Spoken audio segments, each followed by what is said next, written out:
Այս օրերին Սևանի թիվ 3 հեքիաթ, Ծովագյուղ եւ Զովաբեր բնակավայրերի մանկապարտեզներում ընթանում են շինարարական աշխատանքներ, եւ 3 հաստատությունների շենքերն էլ վերածվել են շինհրապարակների։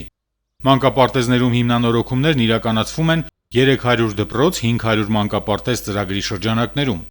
Հեքիաթը 6 խմբանոց մանկապարտեզ է, Ծովագյուղ բնակավայրի մանկապարտեզն ունի 4 խումբ, Զովաբեր բնակավայրի մանկապարտեզը 1 խմբանոց է։ Շուրջ 330 սան ունեցող մանկապարտեզներում ձևավորված լավագույն ավանդույթները կրթադաստիարակչական գործընթացը կշարունակվեն հիմնանորոգված նախադպրոցական տարիքի երեխաների առանձնահատկություններին համապատասխան պայմաններում եւ միջավայրում։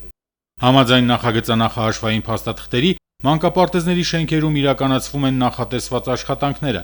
Պետական ֆինանսավորմամբ իրականացվող հիմնանորոգումներին զուգահեռ Սևան համայնքն էլ հայտարարել էր մրցույթ 2 մանկապարտեզների բակային տարածքների բարեկարգման եւ կահավորման նախագծանախահաշվային փաստաթղթերի կազմման համար, իսկ Զովաբեր բնակավայրի մանկապարտեզում համայնքի միջոցով կիրականացվեն ջեռուցման համակարգի տեղադրման աշխատանքները։